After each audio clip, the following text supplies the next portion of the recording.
Hello everyone, welcome back to my channel Archana academy. और आज मैं एक सीरीज स्टार्ट कर रही हूँ DSSB के इम्पॉर्टेंट MCQs की। तो यहाँ पर हमारा मेन फोकस जो है वो DSSB और UPSC SSB में है। ये दोनों ही एग्जाम्स अपकमिंग हैं, बट ये वीडियो बाकी के एंट्रेंस एग्जाम्स के लिए भी इम्पॉर्टेंट है। जहाँ पर भी आप देखें कि TGT नेचुरल साइंस है या TGT साइंस है या PGT बायो का एग्जाम है, तो आप इस वीडियो को कंसिडर कर सकते हैं। तो चलिए वीडियो को स्टार्ट करते हैं। फर्स्ट क्वेश्चन है हमारा, tonoplast is a membrane that surrounds which cell membrane. तो इसमें कुछ क्वेश्चंस DSSB के हैं, कुछ UPSSC SSB के हैं, UPPSC के क्वेश्चंस हैं, और कुछ क्वेश्चंस मैंने डाले हैं जो मुझे लगता है कि उसमें आएंगे। तो हो सकता है इससे आपके 2-3 क्वेश्चंस टकराएं, क्योंकि इस यूनिट से, क्योंकि 9th और 11th का कंबाइंड है, 2 से 3 क्वेश्चंस आते ही हैं। तो टोनोप्लास्ट कौन से सेल मेम्ब्रेन, टोनोप्लास्ट जो मेम्ब्रेन है वो किस ऑर्गेनल को सराउंड करती है। तो जो वैक्यूल्स होते हैं उस पर एक सिंगल मेम्ब्रेन होती है और उसे हम क्या बोलते हैं, टोनोप्लास्ट बोलते हैं। Next question, question number 2, cell is the structural and functional unit of life. तो ये जो फर्स्ट लाइन है, तो ये हमारी सेल थ्योरी की भी एक्सप्लेनेशन है। तो जो वर्ड सेल है वो डिराइव किया गया है लैटिन वर्ड से, जिसका मतलब है सेल्यूला, लिटिल रूम। तो हमें ये बताना है किस साइंटिस्ट ने कॉइन किया था टर्म सेल। तो सेल जो कॉइन किया था वो किस साइंटिस्ट ने कॉइन किया था टर्म, रॉबर्ट हुक ने। Question number 3, living cells were discovered bye. Living cells की डिस्कवरी किन्होंने की थी। तो ल्यू वेन हुक साइंटिस्ट ने लिविंग सेल्स की डिस्कवरी की थी। बट यहाँ से एक चीज आपको ध्यान रखनी है कि फर्स्ट सेल किसने देखा था, रॉबर्ट हुक ने देखा था कॉर्क ऑफ बार्क में। और रॉबर्ट ब्राउन ने क्या बोला था, रॉबर्ट ब्राउन ने न्यूक्लियस की डिस्कवरी की थी। तो answer is living cells were discovered by Leeuwenhoek. Question number 4, who coined the term nucleus. Nucleus term किसने कॉइन किया था, रॉबर्ट ब्राउन ने। Which plastids are colourless. कौन सी प्लास्टिड्स कलरलेस होती हैं। तो क्लोरोप्लास्ट ग्रीन कलर्स के होते हैं, क्रोमोप्लास्ट डिफरेंट कलर्स के होते हैं, और जो ल्यूकोप्लास्ट हैं वो कलरलेस प्लास्टिड्स होते हैं। Question number 6, dash is called the energy currency of cell. Energy currency cell की किन्हें बोला जाता है, एटीपी। तो एटीपी को खर्च करके एनर्जी रिलीज होती है, जैसे पैसे को खर्च करके एनर्जी रिलीज होती है, एटीपी को यूज करके एनर्जी रिलीज होती है, इसलिए एटीपी को एनर्जी करेंसी ऑफ सेल बोलते हैं। और एटीपी की फुल फॉर्म क्या है, adenosine triphosphate. Question number 7, a cell will swell up. एक सेल स्वेल करेगा। तो इनमें से कौन सी जो स्टेटमेंट है वो सही है। तो जो स्टेटमेंट बी है वो करेक्ट आंसर है। अगर सेल के बाहर कोई सेल है, मान लीजिए रेजिन्स के एग्जाम्पल से इसे एक्सप्लेन किया जाता है।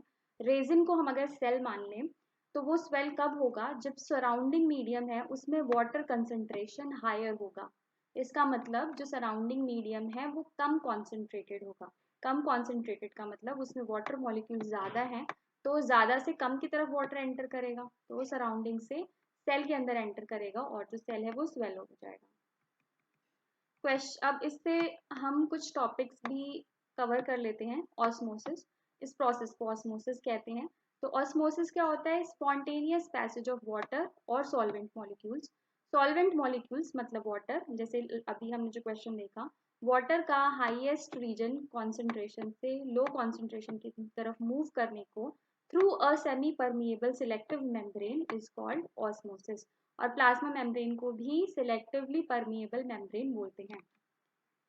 तो यहाँ पर ये ध्यान रखना है कि सॉल्यूशन सॉल्यूट एंड सॉल्वेंट के कॉम्बिनेशन से मिलकर बनता है।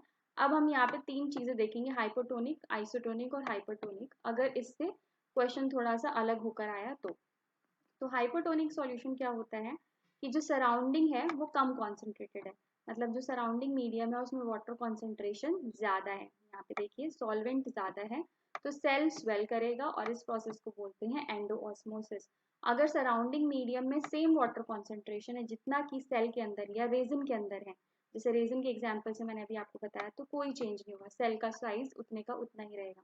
और हाइपरटोनिक मीडियम में क्या है कि जो सराउंडिंग है वहाँ पे वाटर कॉन्सेंट्रेशन कम है, मतलब सराउंडिंग मीडियम ज्यादा कॉन्सेंट्रेटेड है, तो रेजिन के अंदर से सेल बाहर, जो वाटर है वो बाहर मूव होगा और जो सेल है हमारा या रेजिन जो है हमारा वो श्रिंक हो जाएगा, और इससे हम एक्सोऑस्मोसिस भी कहते हैं। एक्सो मतलब बाहर की तरफ। क्वेश्चन नंबर 8, तो यहाँ पर मैंने एक मैच द कॉलम के टर्म्स में आपके कई सारे क्वेश्चंस कवर कर लिए हैं। तो आपको बताना है कि कॉलम ए का आंसर कॉलम बी के किस आंसर से मैच करता है। तो वैक्यूल्स क्या करते हैं, टर्जिडिटी देते हैं सेल को। लाइजोसोम्स लाइजोसोम्स को क्या बोला जाता है, स्केवेंजर्स ऑफ सेल। तो इस तरीके से आपको ये कंप्लीट करना है। तो मैं यहाँ पे आंसर्स बताती हूँ। वैक्यूल्स टर्जिडिटी प्रोवाइड करते हैं सेल्स को। लाइजोसोम्स के रेंजर्स होते हैं, सेल को क्लीन करने में हेल्प करते हैं। Outer membrane of mitochondria porous होती है नेचर में। इलायोप्लास्ट क्या करते हैं, ऑयल को स्टोर करते हैं। तो ये जो दो चीजें हैं ये इंपॉर्टेंट है। एल्यूरोप्लास्ट जो है प्लास्टिड्स जो प्रोटीन्स को स्टोर करती हैं।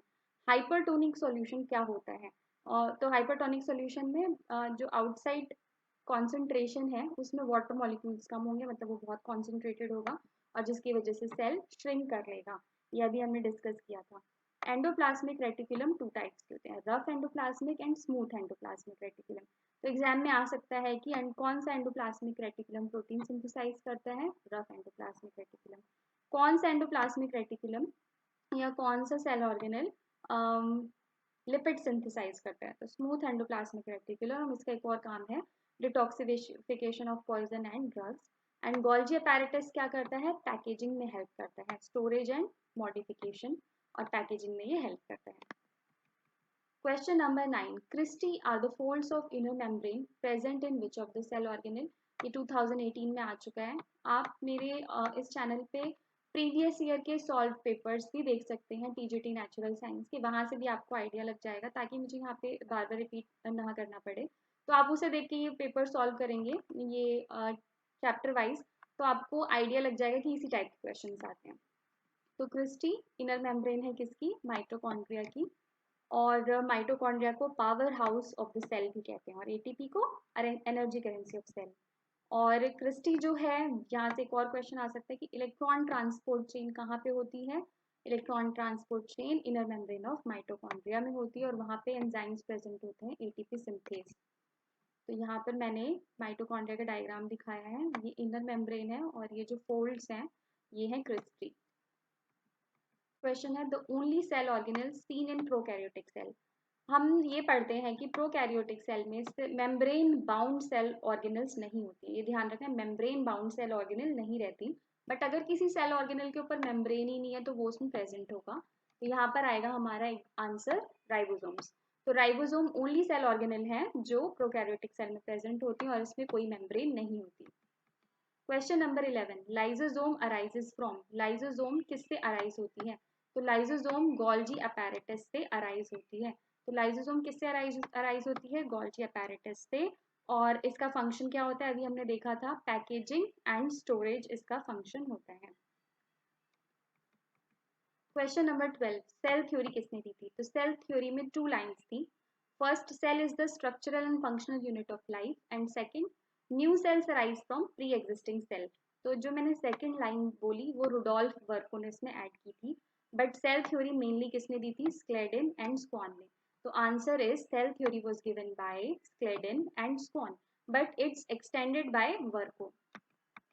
Question number 13, cell arises from pre existing cell. ये अभी हमने लास्ट स्लाइड में देखा। तो cell arises from pre existing cell, ये किन्होंने बोला था, रुडोल्फ वर्को ने। और इस लाइन को ऐड करके उन्होंने सेल थ्योरी को एक्सटेंड कर दिया था। Question number 14, the undefined nuclear region of prokaryotes is known as. Eukaryotes में न्यूक्लियस के ऊपर डबल लेयर मेम्ब्रेन होती है जिसे न्यूक्लियर मेम्ब्रेन कहते हैं, बट प्रोकैरियोट्स में न्यूक्लियर मेम्ब्रेन नहीं होती और इसलिए उसे क्या बोलते हैं, न्यूक्लियोइड बोलते हैं। बट यहाँ से एक चीज और देखेंगे, न्यूक्लियोलस। तो पहले मैं ये बता दूं कि प्रोकैरियोट्स में न्यूक्लियर मेम्ब्रेन नहीं होती और यूकैरियोट्स में डबल मेम्ब्रेन न्यूक्लियर मेम्ब्रेन होती है। प्रोकैरियोट्स की न्यूक्लियस को हम न्यूक्लियोइड कहते हैं। उसके बाद न्यूक्लिक एसिड कितने होते हैं, 2 होते हैं, डीएनए एंड आरएनए। यहाँ से भी क्वेश्चन आ सकता है कि हमारी बॉडी में कितने टाइप्स के न्यूक्लिक एसिड होते हैं, 2 टाइप के nucleic acid, DNA and RNA. और एक और चीज हम यहाँ पे पढ़ेंगे कि न्यूक्लियोलस क्या होता है। तो जो न्यूक्लियोलस होता है वो यूकैरियोटिक सेल्स में होता है और बेसिकली ये असेंबल करने में हेल्प करता है राइबोसोम की। ओके, तो इस तरीके से हमें ये चीजें ध्यान रखनी है। और न्यूक्लियोलस किससे बना होता है, आरएनए एंड प्रोटीन से। Question number 15, which of the following are covered by a single membrane. तो कौन सा सेल ऑर्गेनेल कवर होता है सिंगल मेम्ब्रेन से। तो अभी ये भी हमने प्रीवियस स्लाइड्स में देखा था, तो आप देख सकते हैं कि एक ही क्वेश्चन कई तरीके से आ सकता है, तो फिट करना दिमाग में जरूरत है कि cell organelle single membrane bound कौन सी है, वैक्यूल है, और उस लेयर को क्या कहते हैं, टोनोप्लास्ट कहते हैं। Question number 16, kitchen of cell. Kitchen of cell is chloroplast, ये सबको पता होगा। Question number 17, amoeba acquires its food through a process termed. Amoeba किस प्रोसेस से फूड अक्वायर करता है। तो अमीबा जिस प्रोसेस से फूड एक्वायर करता है उसे बोलते हैं एंडोसाइटोसिस। एंडो मीन्स सेल के अंदर किसी चीज को मूव करना। क्वेश्चन नंबर 18, तो ये हमने पीछे भी किया है सेम। वैक्यूल्स टर्जिडिटी प्रोवाइड करते हैं। Lysosomes scavengers of the cell, और क्या याद रखना है आपको, lysosomes are also known as suicidal bags. Outer membrane of mitochondria is porous, और इनर मेम्ब्रेन किसकी फोल्ड्स को हम क्या बोलते हैं, क्रिस्टी, जहां पर क्या होता है, एटीपी सिंथेस प्रेजेंट होता है, और electron transport chain. Elaioplast stores oil, aleuroplast stores proteins. Hypertonic solution में अगर हम हाइपरटोनिक सॉल्यूशन में सेल डालेंगे तो सेल श्रिंक हो जाएगा। यहाँ से एक और चीज, हाइपोटोनिक सेल सॉल्यूशन में सेल डालेंगे तो क्या हो जाएगा, सेल स्वेल हो जाएगा, ठीक है। और अगर आइसोटोनिक, आइसोटोनिक मतलब बाहर और सेल के बाहर और अंदर का जो कॉन्सेंट्रेशन है वो सेम है, तो सेल में कोई चेंज नहीं होगा। RER rough endoplasmic reticulum protein synthesis, SER smooth endoplasmic reticulum detoxification of poison and drugs, and Golgi apparatus storage and modification. Question number 19, which of the following cell organelle is involved in protein synthesis. तो कौन सा cell organelle protein synthesis में involve होता है। तो यहाँ पर अगर आपने प्रीवियस स्लाइड में ध्यान से सुना होगा तो आपको पता चल जाएगा कौन सा ऑर्गेनल प्रोटीन सिंथेसिस में हेल्पफुल है, रफ एंडोप्लाज्मिक रेटिकुलम। अगर क्वेश्चन उल्टा कर देते, कौन सा ऑर्गेनल लिपिड के लिए इंपॉर्टेंट है या लिपिड सिंथेसिस के लिए इंपॉर्टेंट है, तो हमारा आंसर क्या होता, स्मूथ एंडोप्लाज्मिक रेटिकुलम। तो यहाँ पर देखिए रफ एंडोप्लाज्मिक रेटिकुलम के ऊपर ये जो डॉट्स दिख रहे हैं ये क्या है, राइबोसोम है, इस वजह से वो प्रोटीन बना पाता है। बट स्मूथ एंडोप्लाज्मिक के ऊपर राइबोसोम्स प्रेजेंट नहीं है, इस वजह से वो प्रोटीन नहीं सिंथेसाइज करता। Question number 20, which of the cell organelle is not present in animal cell. कौन सा सेल ऑर्गेनल एनिमल सेल में प्रेजेंट नहीं होता, सेल वॉल। सेल वॉल सिर्फ प्लांट सेल्स में प्रेजेंट होता है। Question number 21, lysosomes are also known as, ये अगर अभी पीछे की स्लाइड्स देखी होंगी तो ध्यान रहेगा, लाइसोसोम्स को सुसाइडल बैग्स भी कहते हैं। प्रोटीन फैक्टरीज किन्हें कहते हैं, एंडोप्लाज्मिक रेटिकुलम को, और स्पेसिफिकली हम बोलेंगे रफ एंडोप्लाज्मिक रेटिकुलम को। Kitchen of the cell is chloroplast, power house of the cell is mitochondria. यहाँ पर ये आप लर्न कर लो। Question number 22, cell theory is not applicable to. जो सेल थ्योरी है वो किसके लिए एप्लीकेबल नहीं है, फंगस, वायरस, लाइकन्स या पैरेट। तो cell theory is not applicable to virus, क्योंकि ये आउटसाइड तो नॉन लिविंग होते हैं और बॉडी के अंदर एंटर करते ही ये लिविंग हो जाते हैं। Question number 23, the fluid Mosaic model was given bye. तो फ्लूइड मोजाइक मॉडल मतलब कि हमारी जो प्लाज्मा मेम्ब्रेन है वो लिपिड बाइलेयर से बनी है। ये किन्होंने दिया था, सिंगर एंड निकोलसन, इन दोनों साइंटिस्ट ने मिलकर फ्लूइड मोजाइक मॉडल दिया था। तो इस तरीके से आपको कुछ और भी इंफॉर्मेशन मिल रही है, वो भी आपको दिमाग में फिट करनी है, जरूरी नहीं है सेम क्वेश्चन आए। वैसे प्रोबेबिलिटी है कि सेम क्वेश्चन आ सकते हैं। Which of the following cell organelles is involved in packing of lipids. Lipids को पैक करने में कौन सा ऑर्गेनल हेल्प करता है, एंडोप्लाज्मिक रेटिकुलम हेल्प करता है।